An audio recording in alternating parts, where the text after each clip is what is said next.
The Color Matrix, World 20, Loki's Little Prisoner. I stared at the Color Matrix console, rather confused. Mark, the Red Cornish Ranger, had entered a new universe. Normally, he'd only stay in the universe for a couple of minutes for me. No matter how long Mark actually stayed there, though, he could live in a universe for a whole year and then move on. But to me, it'd only be a couple of minutes. But this time round, Mark hadn't moved on at all. He was completely stagnant. It'd almost been a whole hour. Then eventually, I saw the little red dot symbolizing Mark leave the universe and move on. This piqued my interest, so I decided to load the universe into the Matrix. I walked over to the table, stripped off my shirt, and laid down, and the needles punctured the back of my neck and my fingertips. I then waited for Daisy to speak, yet she did not. I was about to call out the AI's name, but I was forced into a state of unconsciousness. I opened my eyes. I felt groggy. My head hurt. My eyes took a moment to focus. I looked around and I saw bars, metal bars in front of me. I looked around the room. I was on the floor, propped against a stone wall, and a bed sat beside me. I felt weak, like my body had been drained almost. I looked through the bars of the prison cell, and before me stood a tall, handsome man. He was draped in green and gold clothes and a strange and fancy walking stick in hand. "Hello, Ace. That is your name, isn't it?" the man said. Yeah, I muttered. I had suddenly realized how thirsty I was. My mouth was dry and my tongue felt like sandpaper.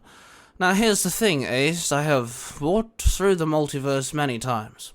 I have seen many different power sources, and I've seen many variants of people, including yourself. But you're different. You read different. Now, of course, every single Ace I have seen would in fact be different, even if the changes are minor. And yet, you, every single one of you, have something in common. For a short period of time, you have this glint in your eyes, like if someone was behind those eyes.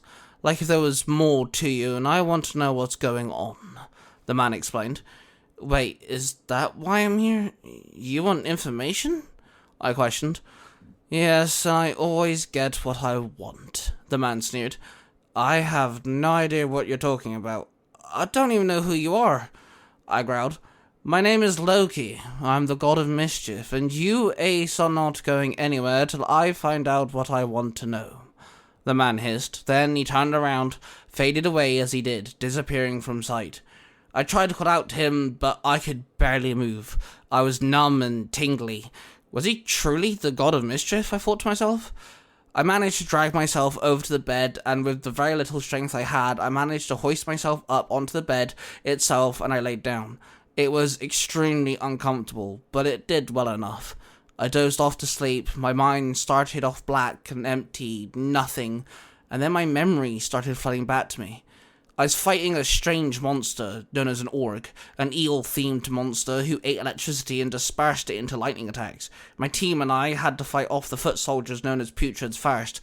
Then we decided to morph. The three of us pulled out our ground morphers, flipped them open, and we morphed into the red Wild Force Ranger, the yellow Wild Force Ranger, and I morphed into the blue Wild Force Ranger. I pulled out my crystal saber and I started slashing the monster. He managed to grab me and send a surge of electricity through me, sparks exploding off my suit, and I was thrown. I hit the floor rather hard. The Yellow Ranger managed to help me to my feet. As I watched our leader summon his Lion Blaster and fire it, multiple blasts hit the eel monster. Myself and the Yellow Ranger ran at the beast, both us jumping up and kicking the monster. It stumbled back, then it sent a blast of pure raw electricity which hit all three of us. We were thrown off our feet, and as we stood, we looked around and realized the monster had gone. As we demorphed, I stood there listening to our leader telling us the plan to deal with the eel org, but I suddenly felt woozy, groggy, fuzzy. I then passed out. I could feel both my teammates catch me as I fainted. I woke up feeling a little better. I could move on my own with some strength. I sat up and sighed as my prison cell stared back at me. My memory-filled dream came back to me, and I quickly searched my pockets and I pulled out my animal crystal. The blue crystal shimmered in the light that came from outside my cell. The shark inside of the crystal gave me some comfort.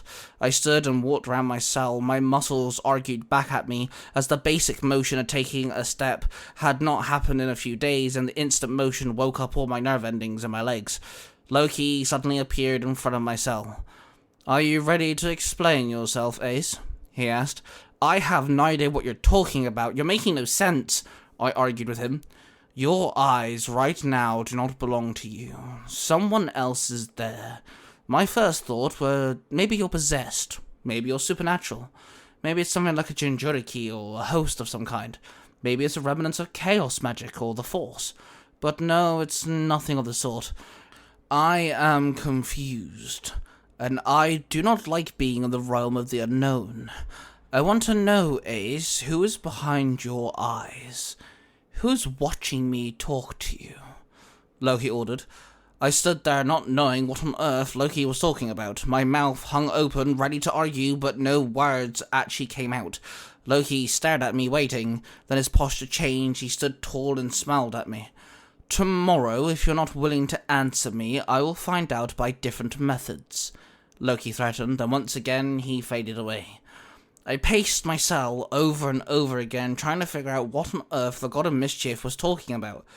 After a while, in a puff of green smoke, a tray appeared on the floor, with some bread on a plate, only a couple slices, but they were buttered, some strawberries, and a steaming cup of coffee. Next to the food was a large bowl of water and a few towels. I dropped to my knees in front of the tray, and I took a bite of the sliced bread. I appreciated the butter that was spread on it for the flavour. I bit into the strawberry, and the juicy fruit exploded into my mouth. The juice not only moistened my mouth, but also awoken my taste buds. I devoured the food, and I drank the whole cup of coffee rather quickly. The temperature was in the perfect balance, between being steaming hot, that it would burn, but also warm enough that it's drinkable. It wasn't great, because it was coffee, but it was fine. I then removed my shirt, and I dipped the towel into the bowl. The water was warm, and it felt nice to be able to remove the sweat that clung onto my skin whilst I was sleeping. I then stopped and looked into the bowl of water, my reflection looking back at me. My eyes were unnatural. They were greyish tinged to my pupils. And when I looked deep into my reflection, it was like I was staring at someone else. I questioned the questions Loki was asking, and I started to doubt myself, and I considered what Loki was saying. I managed to get some sleep. I slept better than the night before. Not that I knew whether it was day or night. Loki was there standing in my cell by the time I woke up. I stood quickly, and my body reacted fast, like it was on the defensive. Loki had once again asked for the information I did not have. He aimed his walking stick, which shimmered in a gold and green aura, shifting into a staff. A surge of energy blasted from the tip, which hit me directly in the chest, sending me flying into the wall. His staff glowed as I floated off the ground, my arms and legs spread apart. I felt like I was being torn in two. I will happily torture you for the answers, Loki hissed. Yes, but I don't know, I grunted. Loki increased the power. My body ached in a way I had never experienced. But then, before Loki could ask me the same question yet again, someone appeared before him, separating myself to the God of Mischief. He was a smartly dressed man in a white suit with a pair of glasses. He looked behind his shoulder and looking at me with an expression not amused. Loki, this man is out of bounds, the man said. Mr. Pocket, I was not expecting to see you here, Loki quivered. Whoever this man was made Loki nervous. Ace is one of mine, he works with me, and he is none of your concern, the one known as Mr. Pocket snapped.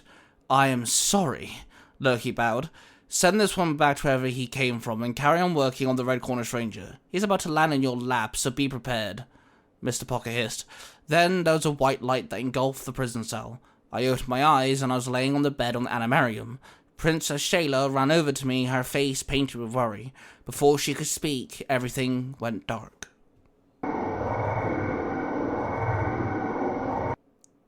I woke up and climbed out of bed. Mr. Pocket stood there analysing the colour matrix console.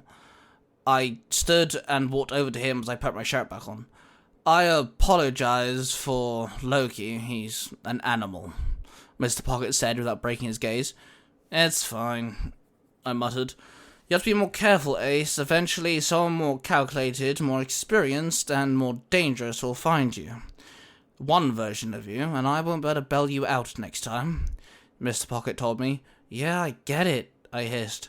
I was slowly getting sick of the champion collectors within the mysteries treating me like a kid. I wasn't even a child. I was a mystery as well. 22 years of age, trusted with exploring the multiverse with a device that was powerful and dangerous in the wrong hands. I won't tell the boss if you don't, Mr. Pocket stated, breaking my thought pattern. Thanks? I sighed. Mr. Pocket walked away, a portal opened before him and he walked through it. As the portal closed, I was once again alone. The Color Matrix console sat before me. I sat down and called out Daisy's name, and I was met with no response.